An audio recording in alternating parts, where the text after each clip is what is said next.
পুরুষরা যত উচ্চ স্বরে আপনার তালবিয়ার আওয়াজ যত দূরে পৌঁছাইতে পারেন, আপনার ফজিলত আপনার সাথে তালবিয়ার পাঠকারী সংখ্যা বাড়বে না কমবে? বাড়বে। এজন্য পুরুষদের জন্য সবচাইতে উচ্চ স্বরে তালবিয়া পাঠ করতে হবে। ও রব্বাকা ফাকাব্বির, সূরা মুদ্দাসসিরের মধ্যে আল্লাহ তাআলা বলেছেন আপনার রবের নাম, কথা, কাজ সবকিছু সবচাইতে উচ্চ স্বরে হবে। এজন্য তালবিয়া পড়বো উচ্চ স্বরে না নিম্ন স্বরে? এগুলো পড়তে পড়তে আমরা 8 তারিখ অথবা 7 তারিখ রাত অথবা 8 তারিখ যখনই আমাদেরকে ঘোষণা আসবে সৌদি মোয়াল্লেমের পক্ষ থেকে, এই তালবিয়া পাঠ করতে করতে আমরা চলে যাব কোথায়? মিনায়। মিনায় নবীজি যখন হজে গেছেন, ওনার সাথে মক্কার সাহাবায়ে কেরামও ছিলেন, মদিনার সাহাবায়ে কেরামও ছিলেন, সারা পৃথিবী থেকে আগত সাহাবায়ে কেরাম রাসূলুল্লাহ সাল্লাল্লাহু আলাইহি ওয়াসাল্লামের সাথে হজ করেছেন, প্রায় 1 লক্ষ সাহাবী। কতজন? তো সবাই যখন হজ করেছেন, নবী সাল্লাম মিনাতে গিয়ে ওয়াক্তের নামাজ ওয়াক্তেই পড়েছেন, তবে কসর করেছেন। কি করেছেন? কসর মানে সংক্ষিপ্ত। 4 রাকাত বিশিষ্ট নামাজগুলো 2 রাকাত হয়ে যায়। কয় রাকাত হয়? 2 রাকাত হয়। এখন মক্কার সাহাবায়ে কেরাম বলেন নাই ইয়া রাসূলুল্লাহ আমরা কি কসর করব? না, নবীজি কসর করছেন, সাহাবায়ে কেরামও কি করছেন? যদি এখানে কসর জায়েজ না হইতো তাহলে নবীজি বলতেন যে না তোমরা পুরা করো, তোমরা যারা মক্কার লোক, বলতো কি না? সুতরাং এখানে এটা হচ্ছে মানাসিকাল হজ, এটাকে বলা হয় হজ্জের মানাসিক, হজের মাসালা। এখানে কে মুসাফির আর কে মুকিম এটা এই মাসালায় না, এখানে মানাসিকাল হজ হিসেবে কসর। আবারও মাথায় রাখেন, এটা মুসাফির হিসাবে কসর আর পুরা নামাজ না, এখানে মানাসিকুল হজ, হজ্জের মাসালায় কি করতে হবে? কসর করতে হবে। তো মিনায় আমরা যদি মাগরিব পাই তাহলে তো মাগরিব 3 রাকাতই, চাইলে আপনি নফল ইবাদত করতে পারেন, কোনো সমস্যা নাই। ঈশান নামাজ আমরা 2 রাকাত বিশিষ্ট 2 রাকাত পড়ব। যদি আপনি জুমার নামাজ ধরেন শুক্রবারের দিন মিনায় আসেন, এখন কি আপনি জুমা পড়বেন না জোহর পড়বেন? জোহর পড়বো আমরা। কি পড়বো? জোহর। এরপরে আমাদেরকে নিয়ে যাবে 8 তারিখে রাতেই নিয়ে যায়। গত 15-16 বছরের অভিজ্ঞতা আমাদেরকে এটাই বলে, আমরা 9 তারিখে সূর্যাস্তের পরে যাওয়ার কোনো এক্সপিরিয়েন্স নেই। একবার শুধু হেঁটে গিয়েছিলাম, তখন নিজ দায়িত্বে গিয়েছি। আর এখন যেহেতু কাফেলা থাকে, কাফেলা চলতে হবে সৌদি মোয়াল্লিমের কথায়। কবির ভাই যদি না যায়, এরপর আর কবির ভাইয়ের জন্য বাসও থাকবে না, আপনাদেরকে নিয়ে কবির ভাই এই গাং পাড়ি দিতে হবে, সমুদ্র পাড়ি দেওয়ার মতো, নদী না। কারণ আপনি মিনা থেকে হেঁটে আরাফায় যে কখন পৌঁছবেন আর কজন হারাবে এটা আল্লাহ মালুম। গাড়ি ঘুরতে থাকে, অনেক সময় গাড়ি আপনার তাবু খুঁজে পায় না। এজন্য মুয়াল্লিমরা যখন বলে, এটা যদি 8 তারিখ রাতে বলেই 8 তারিখ রাত তাওয়াক্কালনা আলাল্লাহ, আমরা ম্যাক্সিমাম সময় ফজর পড়তে হয় আরাফাতে গিয়ে। কোথায়? আরাফাতে গিয়ে। আরাফার অবস্থান শুরু হয় কোথায়? জোহর নামাজের পরে, অর্থাৎ সূর্য অস্তমিত মানে হেলে যাওয়ার পর থেকে, সূর্য হেলে যাওয়ার পর থেকে অস্তমিত যাওয়া পর্যন্ত, ওই সময়ে যদি কেউ ইহরাম অবস্থায় আরাফায় পৌঁছে, আল্লাহ রাসূল সাল্লাল্লাহু আলাইহি সাল্লামের ভাষায় আল হাজ্জু আরাফা, আল হাজ্জু, কেউ যদি ইহরাম পরা অবস্থায় আরাফার ময়দানে পৌঁছে গেল, আল্লাহ তাআলার দরবারে হাজী হিসেবে তার নাম লেখা হয়ে গেল। আল্লাহু আকবার। কিন্তু কাজ করে ইহরাম পরে নাই, হজের নিয়ত করে নাই, সে 3 দিন আগ থেকে আর এর পরের 3 দিন থাকলো হাজী। নিয়ম হলো কি, ইহরাম অবস্থায় কোথায় থাকতে হবে? 9 তারিখে আরাফার ময়দানে থাকতে হবে। ওই দিনটা নামাজের দিন না, ওই দিনটা হচ্ছে দোয়ার দিন। কিসের দিন? দোয়ার দিন। দেখেন ওই দিনের ফজিলতের ব্যাপারে অনেক হাদিস আছে। আল্লাহর কাছে 365 দিন বা 360 দিনের মধ্যে একটা দিন সবচাইতে উত্তম, সেটা হচ্ছে ইয়ামু আরাফা। কোন দিন? আরাফার দিন। একটা রাত আল্লাহর কাছে সবচাইতে উত্তম, সেটা কোনটা? সবে কদরের রাত। সবে কদরের রাতে আল্লাহ সুবহানাহু ওয়া তাআলা সবাইকে মাফ করে দেন।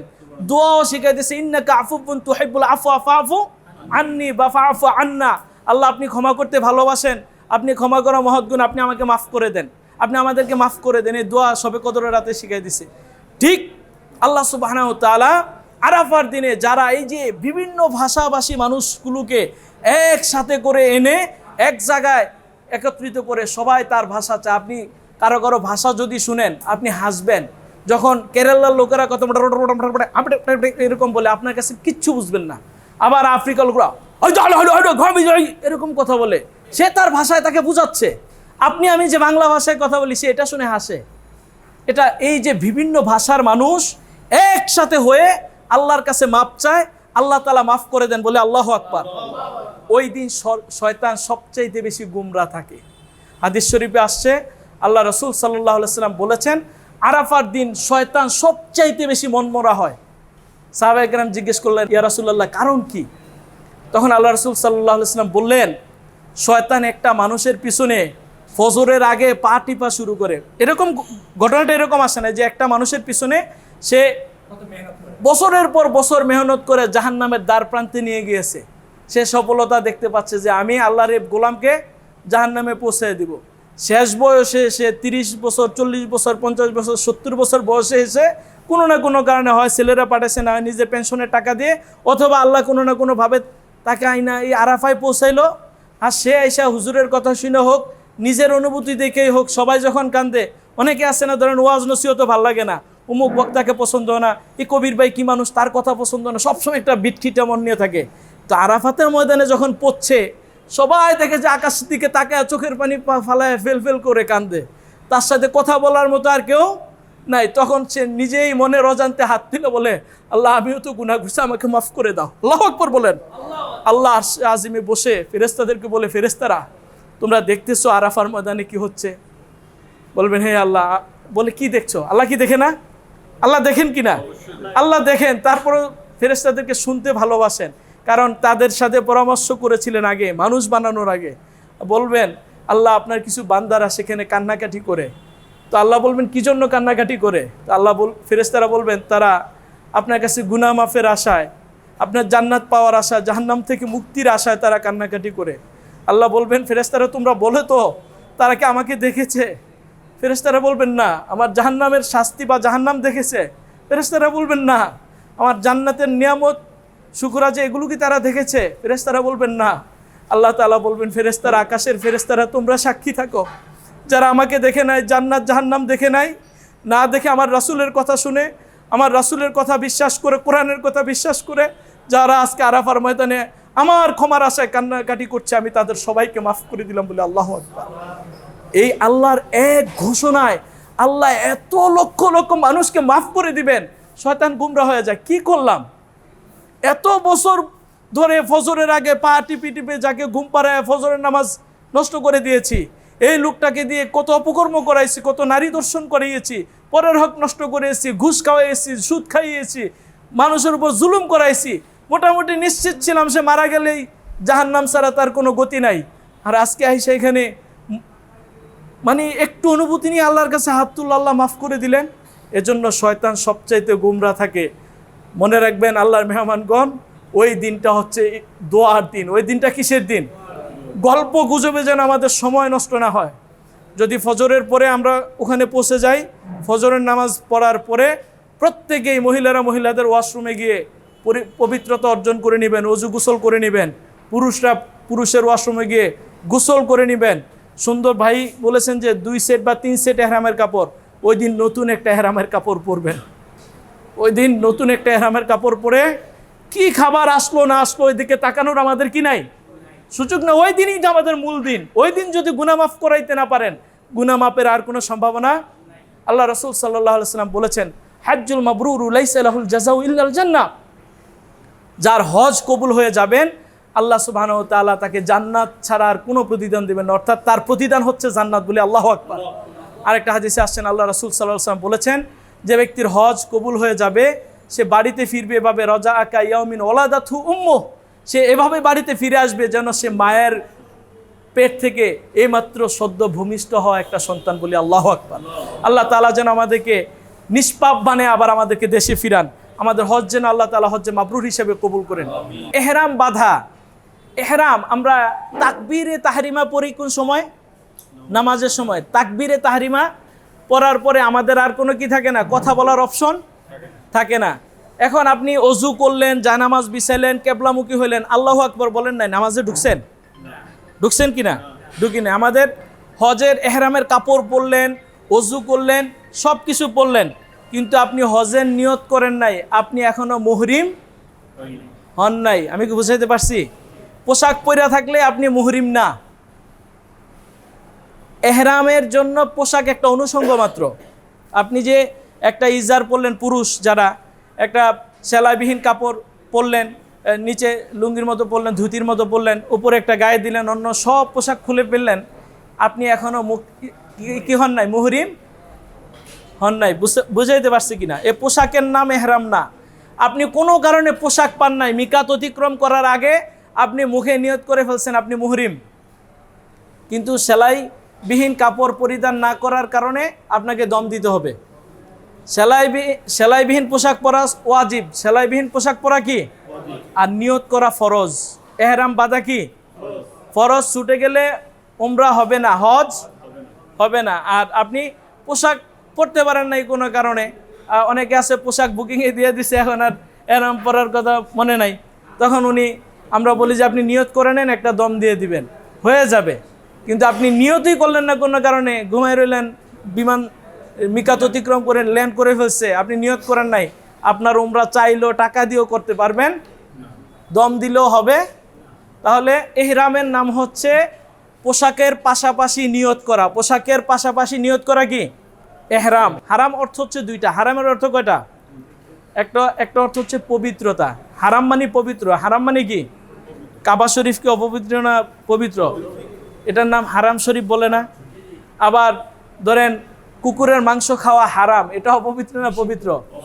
এটা হলো নিষিদ্ধ। হারামের দুইটা অর্থ, একটা হচ্ছে পবিত্র আর একটা হচ্ছে নিষিদ্ধ। হারাম শব্দের অর্থ কয়টা? দুইটা, একটা হচ্ছে পবিত্র আর একটা হচ্ছে নিষিদ্ধ। এবার আসেন, এহরাম বাঁধবো আমরা। হজের এহরাম বাঁধবো হচ্ছে কাবায় যেখানে অবস্থান করি আমরা, আমাদের হোটেলেই, যেটা 7 তারিখও হইতে পারে, আবার 8 তারিখও হইতে পারে। ম্যাক্সিমাম সময় 7 তারিখ রাতে। কয় তারিখ রাতে? আরবি, এখন কিন্তু আরবি ডেট বলা হচ্ছে, ইংরেজি ডেট যেটাই হোক, আরবি ডেট 7 জিলহজ রাতের বেলা ম্যাক্সিমাম সময় আমাদেরকে বাসে করে নিয়ে যাবে। এর আগে আপনাদেরকে বলে দেওয়া হবে সবাই পবিত্রতা অর্জন করে আপনারা পোশাক পরে প্রস্তুত থাকবেন। আমরা দলবদ্ধভাবে নিয়তটা করাই। দুনিয়ার যত ইবাদত আছে সকল ইবাদতের নিয়ত হচ্ছে মনে মনে। সকল ইবাদতের নিয়ত কি? হজ এবং উমরা, এটা আপনাকে মুখে উচ্চারণ করতে হবে। হজ এবং উমরার নিয়তটা মুখে কি করতে হবে? কেন করতে হবে? আল্লাহ রাসূল সাল্লাল্লাহু আলাইহি ওয়াসাল্লাম উচ্চারণ করেছেন, করতে বলেছেন, এজন্য করতে হবে। ইসলাম যুক্তি দিয়ে না, ইসলাম যুক্তি দিয়ে না। আল্লাহ রাসূল যেটা করেছেন, করতে বলেছেন, আমরা সেভাবেই করতে হবে। এজন্য এহরাম বাঁধার আগে পূর্ব প্রস্তুতি সম্ভবত শফিউল্লাহ ভাই আলোচনা করেছেন, তারপর আপনাদেরকে একটু স্মরণ করিয়ে দেই। পূর্ব প্রস্তুতি হচ্ছে শরীরের বিভিন্ন গোপন অঙ্গের লোমকূপগুলো পরিষ্কার রাখা, নখ ছোট করা, তারপরে হচ্ছে গোসল করা, পবিত্র অবস্থায় পুরুষরা সেলাই করা সকল পোশাক খুলে, অর্থাৎ সেলাইবিহীন পোশাক পরিধান করবে। আপনি একটা চোখ বন্ধ করে দেখেন আল্লাহ সুবহানাহু ওয়া তাআলা আপনাকে আমাকে কোন জায়গায় নিয়ে যাচ্ছেন, কি অবস্থায় আপনাকে আমাকে প্রশিক্ষণ দেওয়াচ্ছেন, যে আমি সম্পদের বড়াই করি, শরীরের গরম দেখাই, ক্ষমতার দাপট দেখাই। আল্লাহ সুবহানাহু ওয়া তাআলা বলছেন না, এই দুইটা পোশাক পরিধান করো। তোমার স্ত্রী সাথে আছে, তাকে আবেগের সাথে স্পর্শ করা তোমার জন্য হারাম, তুমি অহেতুক ঝগড়া করা হারাম, অশ্লীল কথাবার্তা বলা হারাম, সব কিছু হারাম করে দিয়ে আপনাকে মৃত্যুর একটা প্রিপারেশান আল্লাহ তাআলা আপনাকে করিয়ে দিচ্ছেন। চিন্তা করেন, মহিলারা তাদের নর্মাল ড্রেসই পরবে, তবে ঢোলা ডালা এমন কোনো পোশাক পরবে না যাতে শরীরের অঙ্গ প্রত্যঙ্গ বোঝা যায়। পুরুষের জন্য কোনো ধরনের আন্ডারওয়্যারও পরা যাবে না। সকল সেলাই করা পোশাক খুলে শুধু একটা পরবেন, ইজার পরবেন, বেল্ট দিয়ে আটকিয়ে রাখবেন। এখন প্রশ্ন থাকতে পারে, বেল্টের মধ্যে তো সেলাই আছে, বেল্টটা আপনি পোশাক হিসাবে পরেন না। আমরা কি বেল্টটা পোশাক হিসেবে পরি? ওই পোশাককে আটকানোর জন্য পরি, এজন্য এটা জায়েজ। ঘড়ি থাকতে পারবে, আংটি থাকতে পারবে, চশমা রাখতে পারবেন, সমস্যা নাই। হ্যাঁ হ্যাঁ, তাগা এখন না, এটা সবসময়ের জন্য না রাখা উত্তম। তাগা, তাবিজ এগুলো না রাখাই উত্তম। এগুলো এমনি তো অনেক মাসালা শিরক বলা হয় এগুলোকে। যাই হোক, আমি ওদিকে যাচ্ছি না। জুতার এটা হচ্ছে পায়ের উপরের অংশ ম্যাক্সিমাম জায়গা খোলা থাকতে হবে। কি থাকতে হবে? খোলা থাকতে হবে। এখন জুতা বানাতে গিয়ে রাসূলুল্লাহ সাল্লাল্লাহু আলাইহি ওয়াসাল্লাম খরম পরেছেন ওনাদের সময়। হ্যাঁ, এখন তো আর খরম নাই। এখন বানাতে গিয়ে যদি কেউ এটার মধ্যে সেলাই ব্যবহার করে, পরিহার করা উত্তম। যদি পরিধান করেন কোনো অসুবিধা নাই। আমি কি বুঝাইতে পারছি? সেলাই করা জুতা একটু সেলাই থাকতে পারে, এটাতে আপনি পরিহার করে চলতে পারলে ভালো, তাকওয়ার সর্বোচ্চ পর্যায়ে। আর যদি মনে করেন যে না আমার কমফোর্টেবল, আমার পায়ে ব্যথা আছে, আমি একটু এই যে ডক্টরস শু পাওয়া যায় অনেক সময়, এগুলোতে সেলাই একটু থাকতে পারে, চামড়া হইলে আপনার জন্য একটু ভালো হয়, এক্ষেত্রে কোনো সমস্যা নাই। বেল্টের যেমন কোনো সমস্যা নাই, জুতার ওই রকম একটু সামান্য সিলিতে কি নাই, সমস্যা নাই। কিন্তু জুতার জন্য ওলামায়ে কেরামের শর্ত হচ্ছে পায়ের উপরের অংশ ম্যাক্সিমাম কি থাকতে হবে? তার মানে মোজা পরা যাবে? মোজা পরা যাবে না। মহিলাদের এহরাম অর্থাৎ নিয়ত করার পরে মুখমণ্ডল খোলা থাকতে হবে। এখন আপনি খুব পর্দাশীল মানুষ, দেশে হ্যান্ড মোজা পরতেন, মুখ ঢেকে রাখতেন, এটা নির্দেশনা কার? আল্লাহর। সেখানে তো আপনি ফালা রাফাথা ওলা ফুসুকা ওলা জিদালা ফিল হাজ, সেখানে কোনো অশ্লীলতা নাই, সেখানে কোনো গীবত শেকায়েত নাই, সেখানে কোনো ঝগড়া নাই। এগুলো পরিহার করেই তো আল্লাহর জন্য আপনি ইহরাম পাচ্ছেন। এজন্য আল্লাহর নির্দেশনা হচ্ছে মহিলাদের মুখমণ্ডল কি থাকবে? খোলা থাকবে। হাতের কবজি পর্যন্ত মহিলাদের কি থাকবে? খোলা থাকবে। এহরাম বাঁধার পর আপনি যখন নিয়ত করে ফেলবেন, নিয়ত করার আগে পুরুষরা শরীরের মধ্যে আতর বা সুগন্ধি ব্যবহার করতে পারবেন। আর এহরাম বাঁধার পরে যখন লাব্বাইকা হাজ্জান বলেন, লাব্বাইকা হাজ্জান, নিয়তটা অনেকে অনেক বড় করে পড়েন। মিনিমাম নিয়ত হচ্ছে লাব্বাইকা হাজ, লাব্বাইকা হাজ্জান, এতটুকু বললেই হয়ে যাবে। অথবা লাব্বাইকা আল্লাহুম্মা হাজ্জান, এতটুকু বললেও হয়ে যাবে। এরপরে যেটা কবির ভাই বলছেন, আল্লাহুম্মা ইয়াসসিরলি, আমার জন্য এটা সহজ করে দেন, পারলে ওটা পড়বেন, না পারলে ওটা বলার দরকার নাই। নিয়ত অতটুকুই এনাফ, লাব্বাইকা আল্লাহুম্মা হাজ্জান অথবা লাব্বাইকা হাজ্জান। পারবেন তো ইনশাআল্লাহ?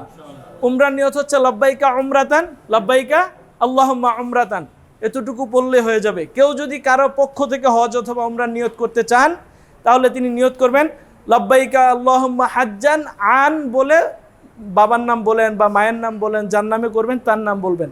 অথবা আল্লাহ আমি অমুকের পক্ষ থেকে হজের নিয়ত করলাম, অমুকের পক্ষ থেকে উমরার নিয়ত করলাম।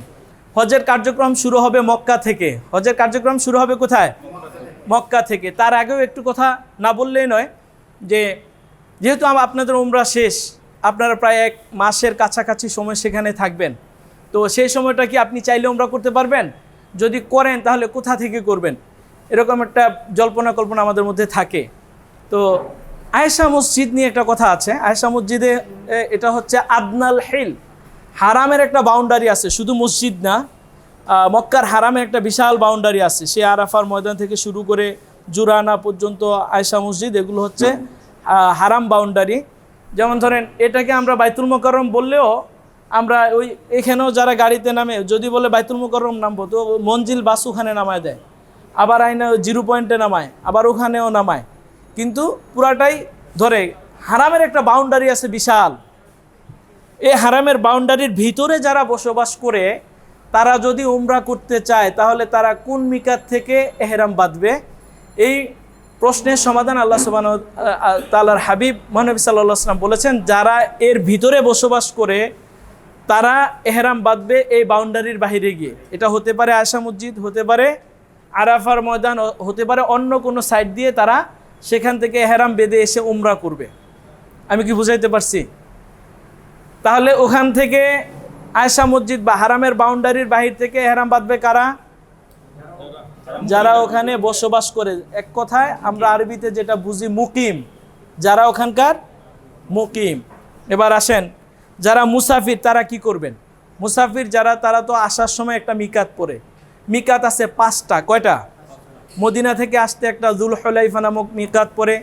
আমরা বাংলাদেশ থেকে যাওয়ার সময় ইয়ালামলাম একটা মিকাত পড়ে, এটা বিমানে থাকা অবস্থায় অতিক্রম করতে হয়। এজন্য আমরা ইয়ালামলাম অতিক্রম করার আগে নিয়ত করি। কেউ যদি তায়েফ বা ইয়ামান থেকে আসে, তা ওখানে কারনুল মানাজিল দাতি ইরাক নামে 2টা মিকাত পড়ে। হ্যাঁ, এরকম প্রত্যেক জায়গা থেকে, সামদেশ থেকে অর্থাৎ সিরিয়া থেকে আসার সময় আরেকটা মিকাত পড়ে। এ ধরনের মিকাত অতিক্রম করার আগে এহরাম বাঁধতে হয়। এটা হজ এবং উমরা 2টার জন্যই। এরপরে কেউ যদি করতে চান তাহলে কোথায় যাবেন? আপনি সবচাইতে কাছে মিকাত হলো তায়েফ।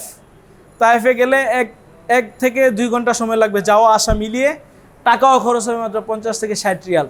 আপনারা কয়েকজনে মিলে যাবেন, একটা এহরামের কাপড় হয় বাসা থেকে পরে যাবেন, আর না হয় কাঁধে করে নিয়ে যাবেন, ওখান থেকে পরে এসে আপনি করে ফেলতে পারতেছেন।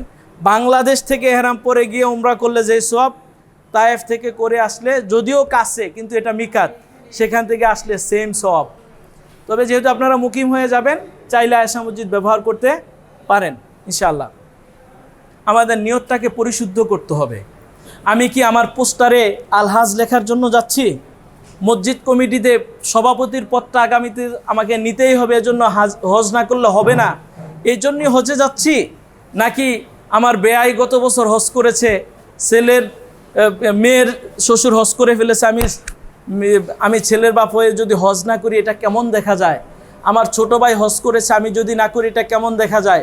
এই রকম মানুষের কোনো সন্তুষ্টির জন্য যদি হজের নিয়ত করে থাকেন, আমি বলবো যে নিয়তটাকে পরিবর্তন করেন। এজন্য প্রিয় হাজিরিন, আল্লাহ তাআলার মেহমানবৃন্দ, আমরা প্রথমে আমাদের নিয়তটাকে পরিশুদ্ধ করব। কি করব? নিয়তকে হজ করব কার জন্য? ওয়ালিল্লাহি আলান নাসি হিজ্জুল বাইতি মান ইসতাতাআ ইলাইহি সাবিলা। এই আয়াতের মাধ্যমে আল্লাহ সুবহানাহু ওয়া তাআলা আমাদের উপরে হজ ফরজ করেছেন। আল্লাহ তাআলা বলছেন ওয়ালিল্লাহি, আল্লাহর জন্য, হিজ্জুল বাইতি, এই ঘরের হজ করো, মান ইসতাতাআ, যার সক্ষমতা আছে, ইলাইহি সাবিলা, যার রাস্তা নিরাপদ, শারীরিক সক্ষমতা, আর্থিক সচ্ছলতা আছে, তার জন্য এই ঘরের মেহমান হওয়া আমি ফরজ করে দিলাম। কার জন্য এটা? কার জন্য? আরেকবার বলেন, কার জন্য? আল্লাহর জন্য। যদি হজ আল্লাহর জন্য না হয়, আপনার এই যে 7 লাখ 8 লাখ টাকা আপনি ট্রাভেল এজেন্সিকে দিলেন, এরপরে আপনি আরও 3-4 লাখ টাকার বাজার করবেন, এরপরে বিভিন্ন সুন্দর সুন্দর ছবি তুলে ফেসবুকে আপলোড দিবেন, আপনার ছেলেমেয়েরা, আপনি না দিলেও ছেলেমেয়ের কাছে পাঠাবেন, এই দেখ আমি এখন কাবার সামনে আছি, এরপরে ছেলেমেয়ে আপনাকে নিয়ে পোস্ট করবে, আমার বাবা আম্মা এখন কাবার চত্বরে আছে, শয়তানকে কঙ্কর মারতেছে। এগুলো নিছক একটা লোক দেখানো হবে। এতে সব তো দূরে থাক, আপনি জাহান্নামের কারণও হতে পারে। কোনো ইবাদত যদি আল্লাহর জন্য না হয়, মানুষের জন্য হয়, এটা শিরক। আল্লাহর জন্য না হয় যদি কোনো মানুষের জন্য হয়, ওই সমস্ত ইবাদতটা কি? শিরক। এজন্য প্রথমে হচ্ছে আমার আবেদন, হজ আমরা করব কার জন্য? আল্লাহর জন্য। এই হজ আল্লাহ তাআলা চান আমরা প্রত্যেকটা ইবাদতের প্রতিটা ফাংশনে, প্রতিটা সেক্টরে যেন আমরা আল্লাহর গুণগান করি। এটা হচ্ছে হজের মূল দাওয়াত, হচ্ছে মূল স্পিরিট হচ্ছে তাওহীদ। ইহরাম অবস্থায় নিষিদ্ধ কিছু কাজ আছে, যে বিয়ে শাদীর আলাপ আলোচনা করা যাবে না, বিয়ের উকিল হওয়া যাবে না, বিয়ে সংক্রান্ত কোনো কাজে অংশগ্রহণ করা যাবে না। এরপর হচ্ছে সুগন্ধি ব্যবহার করা যাবে না। নিয়ত করার পরে আর সুগন্ধি ব্যবহার করা, চুল দাড়ি নখ কোনো কিছু কাটা যাবে না।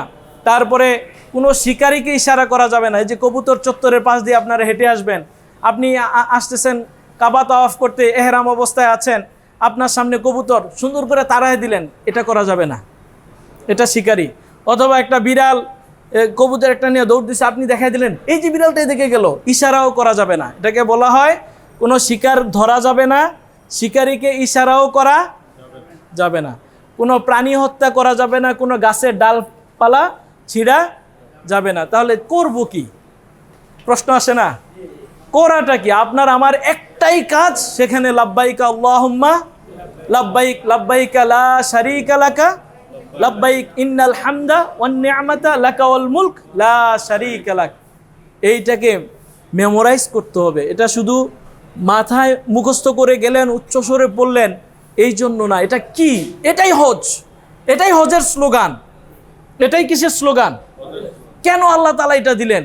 সব কাজ বন্ধ করে দিয়ে এইটা দেওয়ার কারণ কি? যেটা আমি বলেছিলাম, হজের এই বড় মহাসমাবেশে আসার মধ্য দিয়ে আল্লাহ সুবহানাহু ওয়া তাআলা সারা পৃথিবীতে তার একত্ববাদের প্রতিষ্ঠা চায়। যারা এসে সমাজের আবার সমাজ প্রতিপত্তি হবে, সমাজে যার কর্তৃত্ব চলবে, তিনি হজের শিক্ষা নিয়ে এসে তাওহীদের প্রতিষ্ঠা করবে। আমি কি ঘোষণা করছি? লাব্বাইকা আল্লাহুম্মা। আপনি মরার মতো পোশাক আর সব কাজ এতক্ষণ যা বৈধ ছিল, এখন সব কি হয়ে গেছে? হারাম হয়ে গেছে। আমি ঘোষণা করছি, আল্লাহ, আমি আপনার দরবারে হাজির। আমরা কার দরবারে হাজির? মেমোরাইজ করেন, একটু চিন্তা করেন, কার দরবারে হাজির? লাব্বাইকা আল্লাহুম্মা। আপনি এটা বলার সাথে সাথে যেন অবয়বের মধ্যে আপনার চিন্তার জগতে একটা পরিবর্তন আসে। আমি কার দরবারে হাজির? দেখবেন যারা গান শিখায়, তারা শিল্পীদের তাল লয় শেখানোর সাথে সাথে যখন কান্নার সুর শিখায়, বলে তুমি তোমার সুরের মধ্যে কান্নার আবেগটা নিয়ে আসো, তাহলে মানুষের হৃদয়ে গান হিট করবে, ঠিক কিনা? আবার যখন হাসির ইয়ে আসে, প্রেমের ছন্দ আসে, তখন তুমি প্রেমের সুরে গানটা গাও। ঠিক আপনি যখন তালবিয়া পড়বেন, আপনার মেমোরিতে ওই অনুভূতি তৈরি করতে হবে যে আমি কার কাছে হাজির হলাম, লাব্বাইকা আল্লাহুম্মা, হে আল্লাহ আমি আপনার কাছে হাজির। লাব্বাইকা আল্লাহুম্মা লাব্বাইক, লাব্বাইকা লা শারিকা লাকা লাব্বাইক। এরপরে বলতেছেন আল্লাহ, এই যে তাওহীদের কথা, আল্লাহ আপনার সাথে কোনো কিছুতেই কোনো শরিক নাই, কি নাই? এই যে আমাদেরকে রিজিক দেন, কে দেন? আল্লাহর কারো সহযোগিতা লাগে? আমাকে আপনাকে যে বাঁচায় রাখছেন, এই হায়াতের মালিক কে? মৌতের মালিক কে? সন্তান দেওয়ার মালিক কে? সন্তান ছিনিয়ে নেওয়ার মালিক কে? সকল কিছু নিয়ন্ত্রণ করেন কে? ক্ষমতার প্রশাসক যে আপনাকে বানাইছে, ক্ষমতা দিয়েছেন, ইজ্জত দিয়েছেন, এগুলো মনে হয় দেশের নেতারা বানাইছেন। আর আপনি যে ভালো রেজাল্ট করছেন আপনার মেধা দিয়ে করছেন নাকি এগুলো সব আল্লাহর দান? সকল কিছু কার দান? এই অনুভূতি নিয়ে পড়তে হবে আল্লাহ লা শারিকা লাক। এইগুলোর মধ্যে, সমস্ত কর্তৃত্বের মধ্যে আপনার সাথে কারো কোনো কি নাই, অংশীদার নাই, শরিক। এইটা আপনাকে ওইভাবে ঘোষণা দিতে হবে যে আমি বুঝে শুনে আল্লাহ ঘোষণা দিচ্ছি, লাব্বাইকা আল্লাহুম্মা লাব্বাইক, লাব্বাইকা লা শারিকা লাকা লাব্বাইক। এরপরে বলছি ইন্নাল হামদা, নিশ্চয় সকল প্রশংসা, আমি যতভাবে যত রকমই প্রশংসা করতে পারি, সকল প্রশংসার একমাত্র হকদার কে? এখন যদি প্রশংসা নিয়ে কথা বলি, আমাদের দেশে কয়েক বছর আগে মারা গেছেন শফিউল আলম প্রধান, চিনেন না ওনাকে? উনি চশমা পরতো কার মতো বলেন তো? বঙ্গবন্ধুর মতো। চুলের স্টাইল ছিল কার মতো? বঙ্গবন্ধুর মতো। মুসের স্টাইলটাও ছিল কার মতো? বঙ্গবন্ধুর মতো। তার মানে হচ্ছে উনি বঙ্গবন্ধুকে ভালোবাসেন, ওনার প্রশংসাটা উনি চুল, মোজ, একদম চশমা দিয়ে বুঝাইতে চান যে আমি বঙ্গবন্ধুকে এতটাই ভালোবাসি, ঠিক কিনা? তার মানে হচ্ছে আপনার পোশাক পরিচ্ছদ, আপনার কথাবার্তা, আপনার আচরণে যতভাবে আমরা আমাদের প্রশংসা করতে পারি, সকল ওয়েতে প্রশংসা করব কার? আপনি এই কথাই কিন্তু আমাদের তালবিয়ার মধ্যে পড়ছি, ইন্নাল হামদা, নিশ্চয় সকল প্রশংসা, সকলভাবে যাবতীয় প্রশংসার একচ্ছত্র মালিককে। সূরা ফাতিহার মধ্যে একই কথা বলছেন, আলহামদুলিল্লাহি রব্বিল আলামিন। এই হজের স্লোগানের মধ্যে আল্লাহ বলছেন ইন্নাল হামদা ওয়ান নি'মাতা, আপনাকে আমাকে যে এত নিয়ামত রাজি দিয়েছেন, সকল নিয়ামতের একচ্ছত্র মালিককে। দুনিয়ার কোনো মানুষ, কোনো সৃষ্টি, কোনো জীব আপনাকে আমাকে আর কোনো নিয়ামত দেওয়ার অধিকার রাখে না।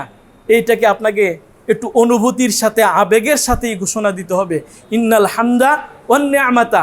এরপরে চমৎকার একটা ঘোষণা, ইন্নাল হামদা ওয়ান নি'মাতা লাকা, আপনার জন্য অল মুলক, রাজত্ব, ক্ষমতা, পাওয়ার, এগুলো কে দিয়েছেন? আল্লাহ দিয়েছেন। সুতরাং এইগুলো মেমোরাইজ করে আমরা আমাদের তালবিয়া পাঠ করব, লাকাল মুলক।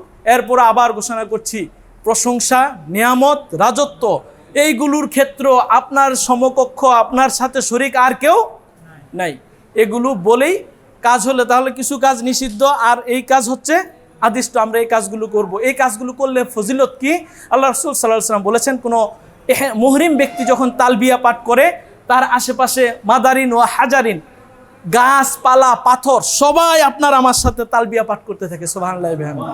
কেউ যদি এই তালবিয়ারত অবস্থায়, ইহরামরত অবস্থায় মারা যান, কিয়ামতের ময়দানে আল্লাহর দরবারে সে তালবিয়া পাঠ করতে করতে হাজির হবেন, সুবহানাল্লাহ বিহামদিহি। তুমি একে কুরবানি করো, কি করো? ইন্নী আরা ফিল মানামি আন্নী আযবাহুক, ও আমার সন্তান, আমি স্বপ্নে দেখছি আমি তোমাকে জবাই করছি, ফানজুর মাযা তারা, আমার সন্তান তুমি বলো তোমার মতামত কি? আল্লাহ তো আমাকে নির্দেশ করছেন বারবার যে আমি যেন তোমাকে আল্লাহর জন্য কুরবানি করি। আল্লাহর ওই সন্তান, ছোট সন্তান যে বাবার ভালোবাসায়, মায়ের ভালোবাসায় বড় হয়েছে, সেও সন্তানের পরীক্ষায় উত্তীর্ণ। ছোটবেলায় আল্লাহ সুবহানাহু ওয়া তাআলা এই সন্তানের পায়ের কাছেই আল্লাহ তাআলা জমজমের পানি উন্মুক্ত করে দিয়েছেন পৃথিবীর মানুষের জন্য। কিয়ামত পর্যন্ত যত মানুষ আসবে ওই পানি খাবে, সে খাওয়ার, তার তৃষ্ণা নিবারণ হবে, তার ক্ষুধা নিবারণ হবে, তার রোগ বিমারকে আল্লাহ তাআলা শিফা করে দেবেন। আল্লাহু আকবার। সেই সন্তান কি সুন্দর জবাব দিচ্ছেন, ইফআলু মা তুমারুন সাতাজিদুনি ইনশাআল্লাহু মিনাস সাবিরিন। বাবা, আপনাকে আল্লাহ তাআলা যে নির্দেশ দিচ্ছেন, আপনি ওই নির্দেশ বাস্তবায়ন করেন, আপনি আমাকে ধৈর্যশীলদের অন্তর্ভুক্ত পাবেন। বাবা সন্তানকে সাজায়া এই মিনার দিকে নিয়ে আসতেছেন কুরবানি করার জন্য। কিসের জন্য? বাবা কুরবানি করবেন, সন্তান জানে, সন্তানকে জবাই করে দেওয়া হবে সেটাও সন্তান জানে, বাবাও জানে যে বাবা হয়ে আজকে আমার আদরের সন্তানের গলায় কি চালাতে হবে? ছুরি চালাতে হবে। যখন আসছেন খুব বুজুর্গ লোক, একদম জুব্বা টুব্বা পরে খুব সুন্দর হয়ে এসে বলতেছেন, ইব্রাহিম আপনি কি কাজটা ঠিক করতেছেন? এত বছর কান্নাকাটি করছেন, একটা সন্তান দিল, কি স্বপ্ন টপ্ন দেখেন, এই স্বপ্ন দেখে আপনার ছেলেটাকে জবাই করে দিবেন, এটা কি ঠিক? ইব্রাহিম আলাইহিস সালাম কার বান্দা? কার খালিল? খালিলুল্লাহ, তিনি আল্লাহর খলিল, আল্লাহর বন্ধু। তিনি বুঝেছেন সে তো আমার কল্যাণ চায় না।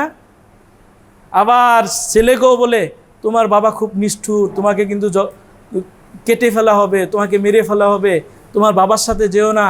কি দরকার, তোমার বাবা স্বপ্নে দেখছে। এটা হচ্ছে ওয়াসওয়াসা। এটার নাম কি?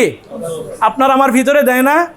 আপনি যখন হজে যাওয়ার পরিকল্পনা করেছেন আর 5 বছর আগে, শয়তান ওয়াসওয়াসা দিছে, এখন কেন? বৃদ্ধ হও, রিটায়ার করো, এরপরে যাও। এরপরে আপনার আশেপাশে এরকম অনেক ভালো কাজ করতে চেয়েছেন, ওয়াসওয়াসা দেয় কি দেয় না? বাবা এবং ছেলে, আল্লাহর নবী, চিন্তা করেন, বাবা তার বাবার পরীক্ষা দিচ্ছেন, সন্তান তার সন্তানের পরীক্ষা দিচ্ছেন, যে সে তো আমাদের কল্যাণ চায় না। দুইজনেই পাথর নিলেন, আল্লাহু আকবার, আল্লাহু আকবার, আল্লাহু আকবার বলে নিক্ষেপ করলেন। ওই বড় আকৃতির শয়তানটা যেখানে ধ্বংস হয়েছেন, হাজী সাহেবরা 10 তারিখে প্রথম ওই বড় আকৃতির প্রতিকৃতিতে, শয়তানের প্রতিকৃতিতে কিয়ামত পর্যন্ত যারা হজ করবেন তারা ওই দিন আল্লাহু আকবার, আল্লাহর বড়ত্ব। এখানেও কার বড়ত্ব? আল্লাহর বড়ত্ব। সেখানে শুধু শয়তানকেই কঙ্কর মারলেন, নিজের ভিতরে শয়তানি রেখে, এটা সেখানে আমার ভিতরের যত অহংকার, শয়তানের ওয়াসওয়াসা, সকল কিছু পরিত্যাগ করে আমি সেইখানে ওই অনুভূতি নিয়ে কঙ্কর মারবেন। শয়তানকে মারলেন আর লাইভ দিয়ে, ওই যে পাকিস্তানি একটা দেখেছেন না, দৌড়ে এসে ক্রিকেটের বলের মতো মারছে, এরকম করবেন? এইটা হচ্ছে আল্লাহ চাচ্ছেন আপনার বাবা, আমার বাবা ইব্রাহিম আলাইহিস সালাম এবং তার সন্তান এই কাজটা করে আল্লাহ সন্তুষ্টি অর্জনের জন্য করেছেন। আপনি আমি সেই শয়তানের প্রতিকৃতিতে ওই অনুভূতি নিয়ে নিজের ভিতরে শয়তানিকে পরিত্যাগ করার জন্য কঙ্কর মারবো। আল্লাহু আকবার, আল্লাহু আকবার, আল্লাহু আকবার। কাজ কয়টা গেল? একটা। ওই দিন কাজ কয়টা? 4টা। বড় শয়তানকে মারবো প্রথম দিন 10 তারিখে। প্রথম কয়টাকে মারবো? প্রথমে আপনার ছোটটা পড়বে, এরপরে মেজোটা, এরপরে হলো শয়তান বড়টা। 3 নাম্বারটা হলো বড় শয়তানের আকৃতিতে ছিল। সেখানে কঙ্কর মারার পরে খোঁজ নেবেন, আপনারা যে সোর্সের মাধ্যমে কুরবানি দিবেন, যে আমার কুরবানিটা হলো কি না। যদি হয়ে যায়, এরপরের কাজ হচ্ছে মাথা মুন্ডন করা। কি করা? মাথা মুন্ডন করে। এটা হচ্ছে ধারাবাহিকতা। প্রথমে কঙ্কর নিক্ষেপ করা, এরপরে হচ্ছে কি করা? কুরবানি করা, এরপরে মাথা মুন্ডন করা, এরপরে সম্ভব হলে কাবাগর তাওয়াফ করা। কটা গেল কাজ? 4টা। এবার আল্লাহ রাসূল সাল্লাল্লাহু আলাইহি সাল্লামের কাছে 1 লক্ষ সাহাবী বসি না, ওনার সাথে নবীজি হজ করছেন জীবনে কয়বার? একবার। কয়বার হজ করছেন? এটাই ওনার সর্বশেষ হজ, বিদায় হজ। যেটা বিদায় হজের ভাষণ, যেটা অপশন থাকবে কথা বলার। তো এক সাহাবী এসে বললেন, ইয়া রাসূলুল্লাহ, আমি তো কঙ্কর মেরেছি, এসে মাথা মুন্ডন করে ফেললাম, আমার তো কুরবানি করতে দেরি হয়ে গেল, বা কুরবানিটা পরে হলো। বলছেন, ইফআল মা হারাজ, করে ফেলেছো, কোনো সমস্যা নাই। আরেকজন এসে বলছে, ইয়া রাসূলুল্লাহ, আমি কঙ্কর মেরেছি, এরপরে তাওয়াফ করে ফেলেছি, মানে এলোমেলো হয়েছে। ধরেন কোরবানি করেছি, আমি মাথা মুন্ডন করি নাই, তাওয়াফ করেছি, এখন মাথা মুন্ডন করব। বলছে, ইফআল মা হারাজ, তুমি করো, কোনো সমস্যা নাই। ধারাবাহিকতা হলে বেটার। ধারাবাহিকতা হলে কি? কঙ্করের পরে কি করা? কুরবানি করা। কঙ্করের পরে কি করা? কুরবানির পরে মাথা মুন্ডন করা। কুরবানির পরে কি করা? মাথা মুন্ডন করা। তারপরে কি করা? তাওয়াফ করা। ধারাবাহিক হইলে বেস্ট। আর যদি এলোমেলো হয় কোনো সমস্যা নাই, কিন্তু কোনোটা বাদ গেলে সমস্যা। আপনি মাথা মুন্ডন করেন নাই, খুব টায়ার্ড, অনেক দূর হাইটে আসছেন, প্রায় 10 কিলোমিটার হাঁটা হবে আপনার হোটেল পর্যন্ত পৌঁছতে। 6 কিলোমিটার এসে পৌঁছবেন হলো জামারাতে, ওখান থেকে আবার হেঁটেই যেতে হবে। গাড়িতে উঠলো 3-4 ঘন্টা বসায় রেখে আপনাকে এত দূরে নামাবে, হাইটার আপনি যাওয়া সম্ভব না। এই জন্য ওই দিন আমরা হাজিদেরকে গাড়িতে উঠতে দিন। আরও ধরেন 3 কিলোমিটার বা 3.5 কিলোমিটার, 4 কিলোমিটার ধরেন। আপনি 10 কিলোমিটার হাঁটার মেন্টালি প্রিপারেশান রাখবেন হলো 10 তারিখ। এই 10 কিলোমিটার হাঁটার পরে আইসা একদম টায়ার্ড হইয়া এহরামের কাপড় খুলে নর্মাল কাপড় পরে আবার যাবেন চুল কাটতে, এইখানে হইল জরিমানা। আপনি চুল আগে কাটলেন না, কুরবানি আগে দিলেন, এতে সমস্যা নেই, কিন্তু কোনো একটা বাদ গেলে কি আছে? দম। কুরবানি দিলেন না, আপনার একটা ওয়াজিব নষ্ট, এজন্য দমও দিতে হবে, কুরবানিও দিতে হবে। চুল না কাটা ড্রেস পরে ফেলছেন, এই যে কাটলেন না, এটার জন্য দম দিতে হবে। এটার জন্য কি দিতে হবে? দম দিতে হবে। এজন্য কাজ আগে পরে হইলে সমস্যা নাই, কিন্তু কাজ বাদ দেয়া যাবে না। এরপরে হালাল হয়ে গেলেন আপনি, ধরেন ধারাবাহিকভাবে সুন্দরভাবে করলেন আপনি, আমি হালাল, অর্ধেক হালাল হইলাম। কি কটুক হলাম? সব কাজ করতে পারবেন, অর্থাৎ আপনি নর্মাল ড্রেস পরতে পারবেন, সুগন্ধি সাবান ব্যবহার করতে পারবেন, সুগন্ধি মাখতে পারবেন। তবে একটা কাজ হালাল কাজ করা যাবে না, সেটা হচ্ছে যাদের সাথে বৈধ স্ত্রী আছে, বৈধ স্ত্রীর সাথে বৈধ কাজটা তখন পর্যন্ত হালাল হয় নাই। কি হয় নাই? হালাল হয় নাই। এটা হালাল হবে কবে? 12 তারিখে তৃতীয় 3টা শয়তানকে কঙ্কর নিক্ষেপ করার পর আপনি পরিপূর্ণ হালাল। এরপরে ধরেন আমরা 10 তারিখে বাসায় ফিরে আসলাম, এসে মাথা মুন্ডন করে আপনি ওই যে হালাল হয়ে গেলেন, নর্মাল ড্রেস পরবেন, একটু ঘুমাবেন, ঘুমানোর পরে রাতে আবার মিনার দিকে যাবেন। রাতে কোথায়? মিনায়। এই 5 দিন কিন্তু হোটেলে আপনাদের খাবার থাকবে না, কোনো ট্রাভেল এজেন্সি দেয় না, শুধু সুপার তাকুয়া না, কোনো ট্রাভেল এজেন্সি খাবার দিবে না। এই খাবার যদি খাইতেও চান নিজ দায়িত্বে খাবেন, আর না হয় তাঁবুতে আপনাদের জন্য খাবারের বরাদ্দ আছে। কোথায়? আরাফাতে আরাফার খাবার, মিনার তাঁবুতে মিনার খাবার থাকবে। এখন যদি কেউ ইচ্ছা করে গ্রুপ ছাইড়া নিজে একা একা হোটেলে থাকেন যে আমি পরে যাব, আপনারা যান, আপনি নিজ দায়িত্বে থাকতে হবে এবং নিজ দায়িত্বে খাবার খাইতে হবে, নিজ দায়িত্বে মিনায় যাইতে হবে, তখন আর গ্রুপ আপনাদের এই দায়িত্বটা নিবে না। আমি কি বুঝাইতে পারছি? এরপরে আমরা 10 তারিখ রাতে হাজি সাহেবদেরকে মিনায় নিয়ে যাই। আবার কোথায়? মিনার তাঁবুতে। সেখানে অবশ্য গাড়ি দেয় না, তো অনেক সময় কোনো ট্রাভেল এজেন্সি নিজের খরচে নেয়, আবার কেউ কেউ হাজিদের থেকে টাকা নিয়ে নেয়। মূলত যাওয়ার রাস্তাটা হলো হাইটা যাওয়া, কিন্তু হাজি সাহেবরা দিনের বেলা 10 ঘন্টা হেঁটে এসে তাওয়াফ করে আর এনার্জি থাকে না। এটাই বাস্তবতা, এটাই কি বাস্তবতা। এজন্য অনেকে পকেটের টাকা দিয়ে হলো, ওনারা যদি ব্যবস্থা করে ওনারা নিতে পারবে 50 রিয়ালে অথবা 25 রিয়াল, 30 রিয়ালে। আর আপনি ইন্ডিভিজুয়ালি কোনো গাড়ির সাথে কথা বলবেন, সে আপনার কাছে যাবে 500 রিয়াল। বিশ্বাস করেন কিনে দেন, একদম ডাকাতির মতো। কারণ ড্রাইভাররা তো আর হজ করতে যায় না, তারা পয়সা কামাইতে গেছে। তারা গেছে কি কামাই করতে? পয়সা কামাই করতে। এজন্য গ্রুপের সাথে যাওয়ার চেষ্টা করবেন। এরপরে ওখানে গিয়ে রাত্রি যাপন করা, ম্যাক্সিমাম আপনার মাযহাবের অনুসারে সেখানে রাত্রি যাপন করা হচ্ছে ওয়াজিব, কিন্তু আমাদের হানাফি মাযহাবে রাত্রি যাপনটা হচ্ছে সুন্নাহ। হানাফি মাযহাবে রাত্রি যাপনটা কি? সুন্নাহ। কিন্তু কঙ্কর মারাটা হানাফি মাযহাবে হচ্ছে ওয়াজিব। জামারাতে কঙ্কর নিক্ষেপ করা কি? আপনি যদি হোটেলেও থাকেন বা অসুস্থ, আপনি মাজুর, আপনি হোটেলে থাকেন, বদলি হইলেও আরেকজনকে দিয়ে আপনার কঙ্কর মারাইতেই হবে। আমি কি বুঝাইতে পারছি? যেমন ধরেন কেউ আছেন মাকে নিয়ে যাচ্ছেন, আপনার মা 10 তারিখে খুব টায়ার্ড, আপনি চিন্তা করলেন যে আম্মা একটু হোটেলে ঘুমাক, আমি আম্মার পক্ষ থেকে আমার 21টা সাথে সাথে আম্মার 21টা মারলাম, হয়ে যাবে। কিন্তু আদায় যদি না করেন, একদিনও যদি ধরেন 2 দিন মারছেন, 3য় দিন মারেন নাই, তাও আপনার উপরে দম ওয়াজিব, তাও কি হয়ে যাবে? দম ওয়াজিব হয়ে যাবে।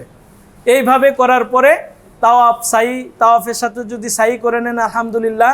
যদি একদিন তাওয়াফ করছেন, এর পরের দিন সাই করেন, তাহলে কি হবে? হবে। তবে তাওয়াফ সাই একসাথে করে নেওয়া হচ্ছে বেটার। তাওয়াফ সাই একসাথে এই 13 তারিখের মধ্যে তাওয়াফ এবং সাই কমপ্লিট করা হচ্ছে আমাদের জন্য কি? ওয়াজিব। 13 তারিখের মধ্যে করে নেবেন। আশহুর মালুমাত, এটা হচ্ছে হজের মাস। এই দিনগুলোর পরে সারা বছর যে আরাফায় বসে থাকেন, আপনি হাজি হবেন না। এখন যে মুজদালিফায় বসে থাকেন, ওয়াজিব হবে না। কারণ হজ নির্ধারিত দিন, নির্ধারিত সময়, নির্ধারিত কাজ করার নাম হচ্ছে হজ।